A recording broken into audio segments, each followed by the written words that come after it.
você falou alguma coisa sobre o PC que eu não lembro na PC época. Farias? É o PC Farias. Porque teve aquele escândalo, né, do Collor, ele foi empichado, mas ele saiu antes. E o PC, qual que era a história? Uma história com o PC? É, É o seguinte, eu ele estava tive... desaparecido, por Então, quê? o PC inicialmente, quando ia ser votado o impeachment do Collor, Sei. ele se transformou num desaparecido da imprensa. Não é a grande história ainda. Tá. E Ele não queria dar ele não entrevista. queria dar entrevista, não queria ser localizado pela imprensa, que ele era a figura mais importante Claro. do impeachment que estava sendo votado, né, pelo Congresso Nacional. Aí o que acontece? Ele foi para Barcelona aproveitar para fazer uma cirurgia da apneia. E ele cirurgia do podia, ronco. até aquele momento, ele podia sair. Até aquele momento ele podia sair, ele não queria dizer para onde ele ia, mas pelo prefixo do avião dele, chamado morcego vermelho, né, que a gente chamava o avião dele, o avião particular dele, você conseguia achar para onde ele ia. E a gente conseguiu saber que ele tinha ido para Barcelona.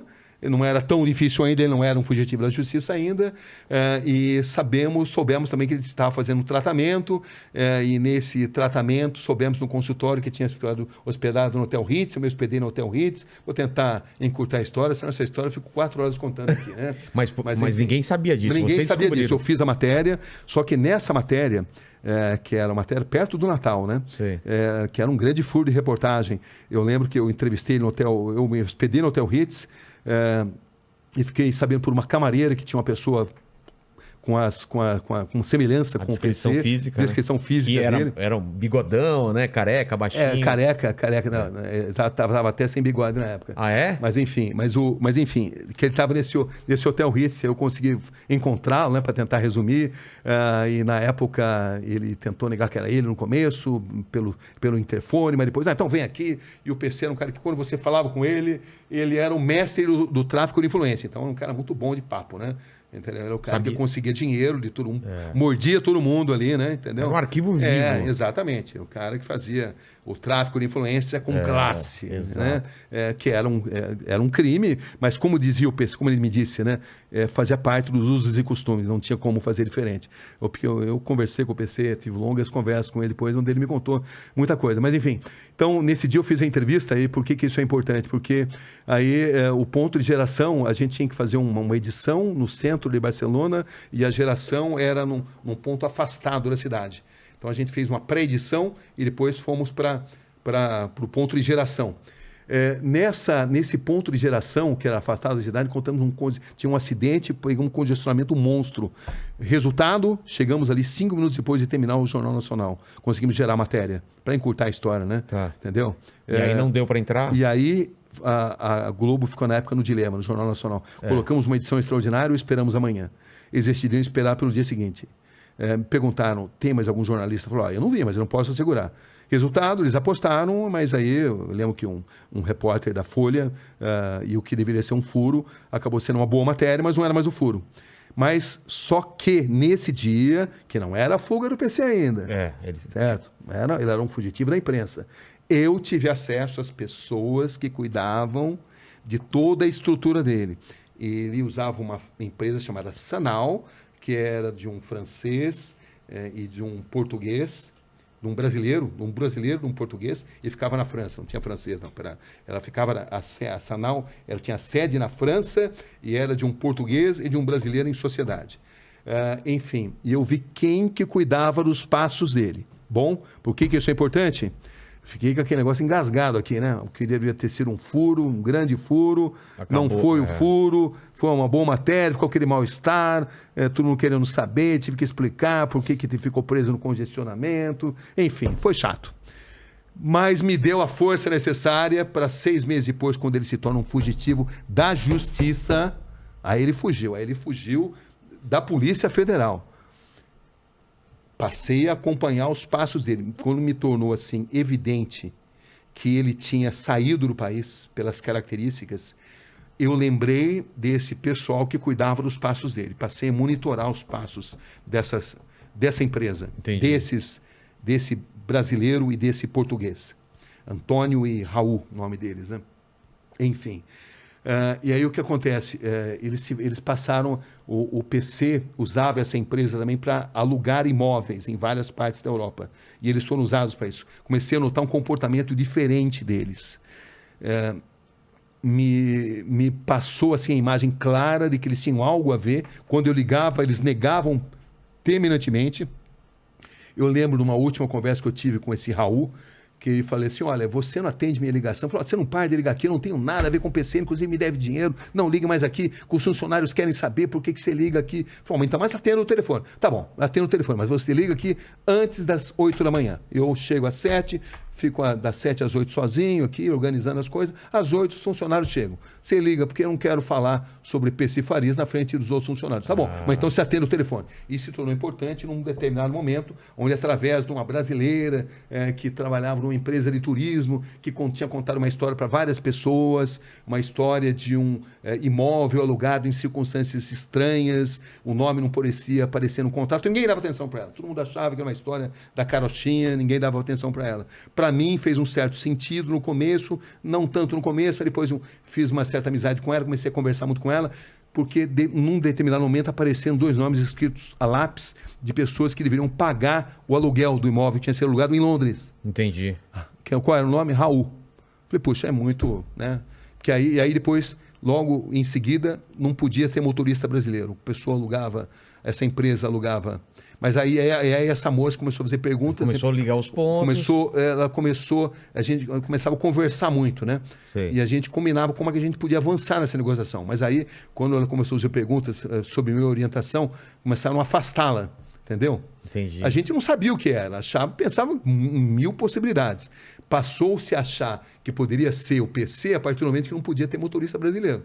E aí isso foi alicerçado quando apareceu o nome no contrato. Para não reconhecer. Entendeu? Exatamente. Bom, resumindo a história, o PC tinha ali 2 imóveis em Londres e a gente começou ali fazer assim um trabalho de vigilância nesse endereço, só que o endereço que a gente tinha era um endereço onde ele ficava pouco e era frio, estava muito frio em Londres, você ficava ali vigiando, e não tinha certeza, era uma possibilidade, você não tinha certeza, né? E aí a polícia chegava, o que você está fazendo aí? Mas aí eu ia ter que fazer uma viagem muito grande para cobrir Fórmula 1, aí decidi dar um checkmate na investigação. Lembrei que o Raul tinha me falado que de manhã ele atendia o telefone. Eu ia ter que viajar para o Japão, e do Japão eu tinha que ir para a Austrália. Ia ficar mais de uns 25 dias, umas 4 semanas, né, quase, afastado. Falei, vou dar um checkmate nisso, vou jogar verde para tentar ver se eu colho maduro. O que eu fiz? Falei, Raul, como é que vai e tal? Como é que tá, mano? O que você quer que eu possa ajudar? Eu quero saber do PC. Puxa, mas de novo você vai usar o PC? Já falei que não tem nada. Não, Raul, é o seguinte, ó. Você não está afirmando que você não sabe onde está o PC, né? Então tá bom, eu sei onde está o PC. Então você me diga, ele me deve dinheiro aqui. Olha, tá bom. Eu estou ligando para você o seguinte, eu tenho já a matéria pronta, ele filmado, as imagens dele, mas eu acho... Eu truquei, não tinha nada. Não tinha nada na mão. No dia anterior... Eu tinha achado que eu tinha visto naquele, ficava indo de um lado para o outro, você não podia ficar parado, senão a pessoa chegava ali, né? Era um edifício numa rua chamada Randolph Avenue, eu nunca mais esqueci desse nome, Europa House, era o nome do edifício, né? E eu achava no dia anterior que eu tinha visto 2 caras chegando, um deles com as características físicas do PC e um outro alto assim, os 2 entraram nesse prédio. Esse prédio... quando você chegava na entrada dele, tinha 2 portas, entendeu? Você, para abrir o apartamento, para ser atendido, você era focalizado por uma câmera, Sim. entendeu? Né? A pessoa te enxergava, era uma tecnologia que começava a ser usada na época, né? Estamos falando de 1993. E aí eles liberavam. Então eu achava que eu tinha visto, entendeu? No momento que eu saí correndo lá, porque estava escura à noite, Entendi. né? Eles estavam voltando do jantar, né? Parecia e eu ele... saí correndo, ele passou pela primeira porta, passou pela segunda. No momento que passou pela segunda porta, ele se voltou assim, numa fração de segundos, antes de pegar um corredor para ir para o elevador, onde eu não tinha campo visual, e eu achei que eu tinha visto o PC. Eu falei, poxa, será que eu estou sugestionado? Será que eu estou enxergando o PC aqui? Aí que eu falei, não vou jogar verde para colher maduro. Aí é que eu perguntei pro Raul, aqui isso aí, Raul, então você não sabe o seguinte, já tem a matéria pronta, vai ao ar hoje à noite, mas como eu entrevistei o PC, você lembra? Você estava junto lá em Barcelona, ele foi correto, acho que todo mundo tem direito a dar o seu lado da história, eu quero ouvi-lo. Não, então, deu endereço. Quando deu endereço, falei, poxa, por que ele está perdendo endereço? Então tá bom. eu vou dar o endereço. Mas é o seguinte, a matéria está pronta, hein? Ou você fala, ou ele dá o lado, ou vai entrar como um fugitivo entrando sorrateiramente numa propriedade. É bom para ele? Você que decide. A hora que eu dei lá, Europa House, Randolph Avenue... Silêncio do outro lado? 350, o cara... Nossa, sumiu a voz do cara. Pelo amor de Deus, não põe essa matéria no ar. Pelo amor de Deus. Caramba! Aí eu falei, pô... Aí você já sentiu... Aí eu senti... Aí eu falei assim, olha, eu tô indo pra aí, a gente vai conversar, você vai fazer uma entrevista com ele. O Raul indo pra... Então não vou pôr a matéria hoje, mas ele vai me dar uma entrevista. Não, vai dar a entrevista. Mas não põe a matéria hoje assim, não. Dessa forma dele entrando, não, tá? Eu tô indo pra aí, ele tava em Paris, tô indo pra Londres. Aí Então logo em seguida... Hã? Ah, o Raul tava em Paris? O Raul estava em Paris. Ah, tá. Mas eu liguei pro Raul em Paris. Tá. Para jogar verde, para ver se ele confirmava. Aí quando ele confirmou, ele falou assim, olha, estou saindo daqui e você vai falar com ele. Você pode confiar na minha palavra. Você viu aquele dia, a gente teve um ótimo contato e acordo de cavaleiro. Você vai falar com ele. Só não põe essa matéria dele entrando no sorrateiramente. Não vou pôr, não. Eu nem tinha nada, na verdade. Claro. Mas enfim, né? 3 horas depois ele me liga e falou assim, olha, tá tendo greve no aeroporto aqui e tô tendo que ir pra Bélgica. Falei, putz, esse cara vai fugir. Esse cara é mentira. Falei, botei lá dois amigos meus, o arquivista e um cara que era produtor, que estavam me ajudando nessa... Que ficavam ali fazendo essa vigia, né? Essa vigilância ali no endereço. Trocando os turnos. Exato, trocando os turnos, exatamente. E ele falou, olha, vocês vão lá que o cara vai fugir. Aí depois, logo em seguida, umas 2 horas depois, eu confirmei que era verdade. Estava em greve. Tá. E aí depois ele me ligou, não, eu tô indo lá, tô chegando já aqui. Para encurtar a história, ele deu entrevista num outro apartamento, ele tinha 2. Esse apartamento, razão dele aparecer pouco, é que ele tinha 2 endereços. Ele tinha um endereço apenas onde ele ia menos. Entendi. A entrevista aconteceu no segundo apartamento. Foi a maior audiência da história do Jornal Nacional. Meses depois ele fugiu de Londres e eu fui o primeiro a chegar na Tailândia. E aí depois eu fui também o primeiro a entrevistar o Collor, depois o impeachment, que foi uma entrevista de uma audiência que deu muita repercussão também, né? E você tira ele do sério? Tiro ele do sério, foi uma das melhores matérias, a Veja elegeu como matéria do ano e tal. Nesse dia, nessa matéria, eu entrevistei o PC, onde tive uma conversa longa com ele, aonde eu estou assim muito convencido, né? Que ele falava que ele se sentia injustiçado porque ele era o único que tinha pago. Ele me deu a entender que a dona Elma tinha sido envenenada. Caramba. Não falou isso com todas as letras, mas me deu a entender. Eu entendi dessa forma. Nas entrelinhas. Nas entrelinhas. Enfim, são coisas que você pode provar, mas que enfim. E ele falou o seguinte, né? Exatamente, olha, tem um dinheiro muito grande e ele achava que pelo fato dele ter sido o único que tinha sido preso, que tinha sido pago mesmo, tinha pago um alto preço, né? Que né? Ele deveria receber uma parte maior. Mas outros envolvidos no esquema não concordavam com isso. Ou seja... E eu estou convencido de que por essa razão ele foi eliminado. Com certeza. Com certeza. Não é uma afirmação.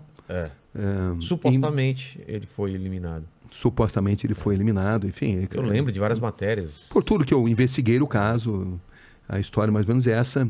Dou com uma teoria, porque a gente tem que ter responsabilidade, claro, né? Para afirmar, você tem que provar. E foi muito... É que o pessoal não lembra, mas foi muito estranho a forma que ele foi encontrado morto. Porque nesse dia, é o seguinte, ele até então, ele defendia claramente o governo e outras pessoas envolvidas no esquema. Nessa entrevista, pela primeira vez, ele estava ele estava sendo agressivo, estava mandando mensagens cifradas. Olha, eu vou falar. Mais, eu não vou falar. Olha, eu vou falar. Para quem ele mandou? Não vou falar exatamente, não sei exatamente. Mas ele estava enviando mensagens. Essa entrevista foi uma entrevista histórica, deu recorde de audiência. Eu estava no SBT, ganhou de audiência da Globo. Foi uma matéria histórica na minha carreira, né? O Enigma das Alagoas chamava esse documentário, né? E é só ver a entrevista do PC ali que dá para entender o que eu estou falando. E ele falava exatamente esses usos e costumes, né? Que ele falava, poxa, mas essa corrupção aí, todo esse dinheiro que você recebia, ele falou, Cabrini, o país funciona dessa forma, não sejamos hipócritas. E aí a gente vê depois Lava Jato, olha só, quanto tempo antes? Estamos falando de 93. 93, não mudou muito, né? Ou escalou até, né? Exatamente. Caramba. 93, quando eu localizei, né? A morte dele não. A morte dele foi em 95. Foi 2 anos depois. 2 anos depois. Tá.